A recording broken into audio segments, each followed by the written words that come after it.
Hello beautiful people, let's make this simple burger buns. Here in my bowl I brought in milk and I also brought in yeast and sugar, and we are going to stir this to combine properly. We're going to stir this for the yeast to be completely dissolved. Note that your yeast has to be alive, and I'm going to cover this for 5 minutes, and after 5 minutes you should see some foamy signs like this. That's to tell you your yeast is still alive. And now I brought in the melted butter and I stirred this, and I also brought in the bread flour and I brought in salt, and we're going to mix all this in together to combine properly.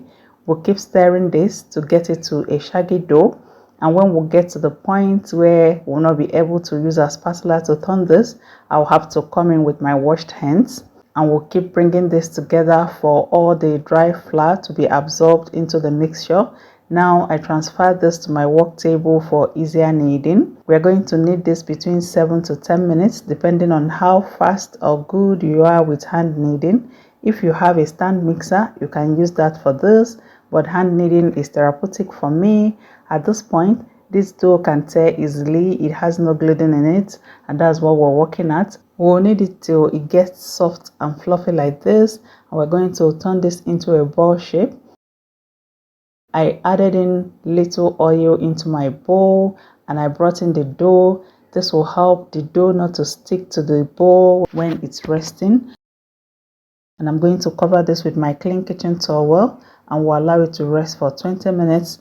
And this is after 20 minutes. Here is my baking tray. I'm going to generously grease it with butter. This will help the burger buns not to stick when it's coming out from the oven. And now I spread out a little flour on my work surface and I brought in the dough, and we're going to gently deflate the bubbles in the dough, and we'll turn it into a ball shape again. Mine was a bit sticky, and with the flour it will help it not to stick to my fingers. And I'm making 6 burger buns. Now I'm going to cut this dough into 6 places. If you want exact dough measurements, you will have to use your kitchen scale to weigh this, but I'm randomly cutting mine. Now we're going to form each of this cutter dough into a ball shape. Observe what I'm doing carefully. You can also do this. Bread making is a skill I think every family should be aware of. Remember, at Glory Homemaker, we give you value for your time. We're going to set this bowl aside, and we'll do this for each cutter dough. And here comes my greased pan. We'll also round each dough again and place them all in the greased baking pan. I'll gently press this down, and I'm going to cover this to rest and rise for up to 30 to 40 minutes. And this is after 40 minutes. Mine has risen well. I'm rubbing liquid milk all over the dough. Gently rub it in. If you don't want milk, you can also use egg to give it an egg wash. That will give the burger buns a glowing color when it's coming out from the oven. And also spread out sesame seeds on top of the burger buns.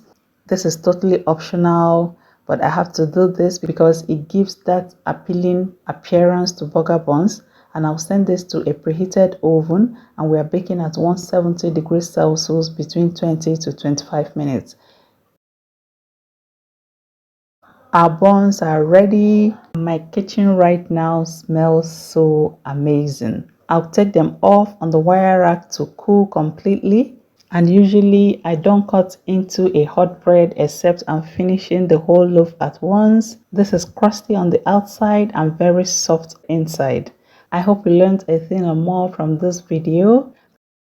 And these are other bread buns without the sesame seeds. This is what it looks like. The difference is just the sesame seeds on top. And here is what I got up to with these burger buns.